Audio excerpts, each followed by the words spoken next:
warahmatullahi wabarakatuh. Pemirsa, selamat datang di Jalan Buku Channel. Kali ini kita akan berbincang-bincang buku dalam perspektif meningkatkan perubahan kualitas manusia. Ya, makanya kita kembali kepada apa yang dimaksud dengan buku itu. Buku diartikan, buku itu adalah kalau di pesantren kita, ya kan? Ya. Kalau di sekolah ya buku, ya. Betul. Sekarang malah udah berubah lagi kan? Ada Ya, Google. sekarang lagi malah berubah. Jadi pengertian buku itu sesuai dengan perkembangan zamannya. Ya. Karena buku itu adalah merupakan kumpulan ilmu pengetahuan. Maka sekarang justru yang berkembang itu yang sangat dahsyat itu adalah Google. Ya. Aplikasi Google itu harus dimaknai sebagai kumpulan informasi, kumpulan pengetahuan, dan itu adalah buku. Sehingga tidak relevan kalau dikatakan bahwa buku itu udah kehilangan zamannya, sudah tidak relevan lagi. Nah, ini menurut saya. Jadi sebetulnya yang harus berubah bukan hanya penerbit dong, Iya, semua. tapi semua pihak yang terkait dengan perbukuan, dia harus melakukan perubahan. Penulisnya misalnya, Penulisnya pun melakukan perubahan. Bagaimana cara menyajikan sesuai dengan perkembangan era digital itu. Iya. Ya kan? Penerbitnya juga harus Iya. mengalami penyesuaian. Maka kalau melakukan perubahan penerbit juga. pun tidak mau melakukan perubahan, ya digilas oleh zaman. Nah, itu.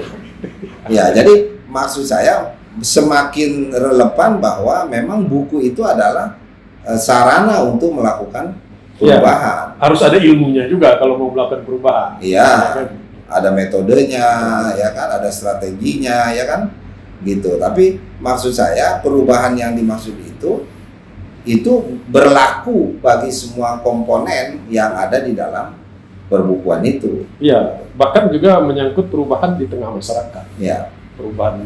Kata ini nih yang penerbit, bagaimana menjual buku dengan apa itu di zaman seperti sekarang ini? Kan udah nggak bisa lagi kayak dulu Pak Ade cuma mengandalkan agen-agen untuk mendistribusikan buku, kan udah nggak bisa lagi begitu Pak Ade. Pak Ade harus masuk ke marketing, digital marketing kan ya? Ya, salah satu dia. Bagaimana untuk agar buku-buku itu bisa terdistribusi secara bagus, kan gitu ya? Iya, guru saja kalau dia nggak ada buku nggak bisa ngajar. Ya. Di pertemuan yang lain saya dengan Pak Tarmiji itu membahas itu juga. Bagaimana kalau guru dan siswanya ikut menghadirkan buku untuk dia, tapi bukunya mereka yang membuat.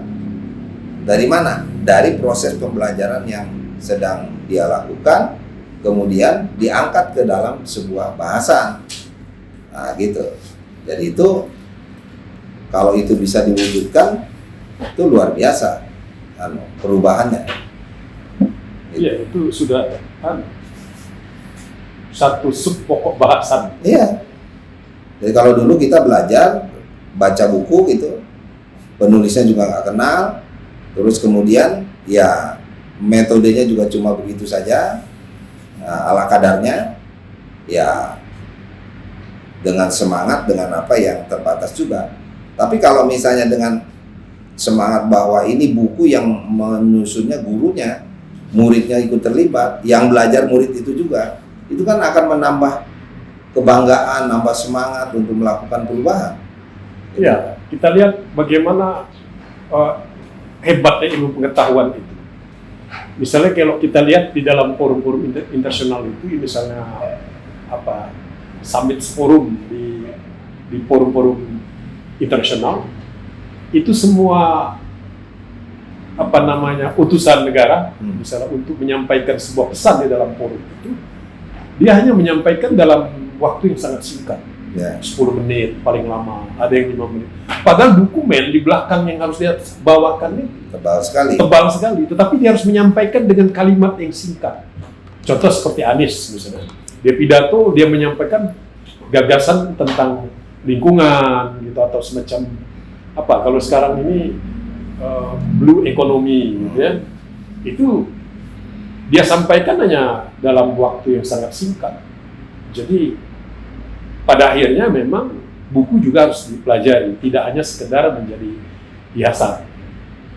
saya mencoba berimajinasi. Kalau dulu waktu saya kuliah, itu sering sekali itu karena saya tidak bisa beli buku, saya datang ke perpustakaan. Dan itu pinjam gratis.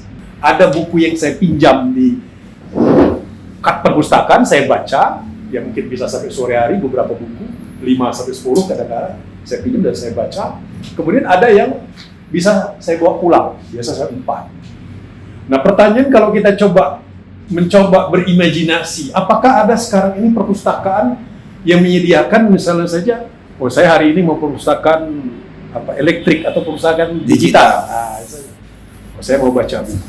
Ya mungkin bisa saya bertarif ABCD sampai sekian. Jadi artinya mencoba berimajinasi, memindahkan proses perpustakaan itu yang konvensional kemudian dalam bentuk digital. Ya. Praktis mau tidak mau penerbit nanti juga punya peran di sini. Ya. Nah, bentuk penerbitannya mungkin sedikit berbeda dengan kita juga harus berimajinasi juga pada akhirnya. Nah, saya belum melihat mencari buku karena saya kadang-kadang masih kesulitan, Pak.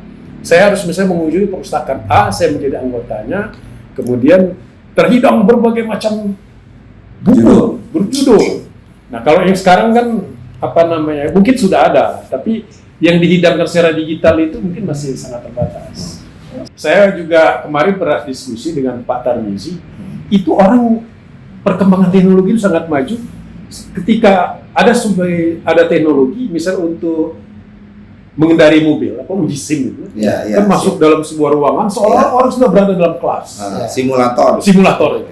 Nah itu mungkin kalau seandainya ada perpustakaan yang bisa seperti simulator, begitu masuk dalam ruangan, duduk di dalam sebuah kendaraan, simulasi, seolah-olah intinya kan kita sepakat bahwa perubahan ke depan itu akan kita ikuti. Akan kita sesuaikan, gitu kan, untuk kelangsungan dunia perbukuan ini.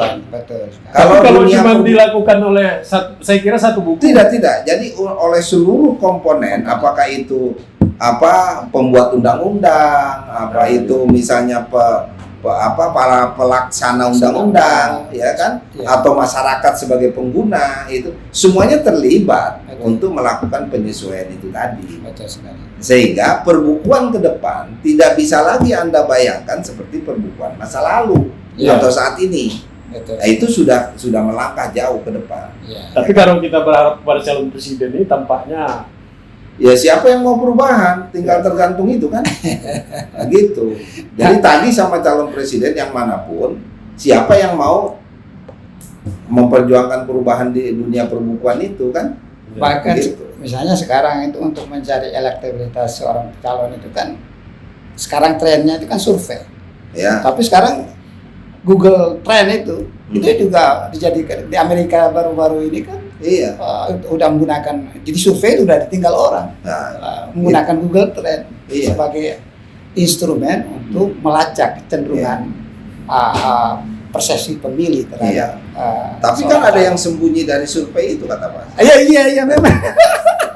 Jadi itu yang ada titik lemah dan titik ini yang militan. Jadi Jadi maksudnya ada juga kekuatan-kekuatan yang anti terhadap.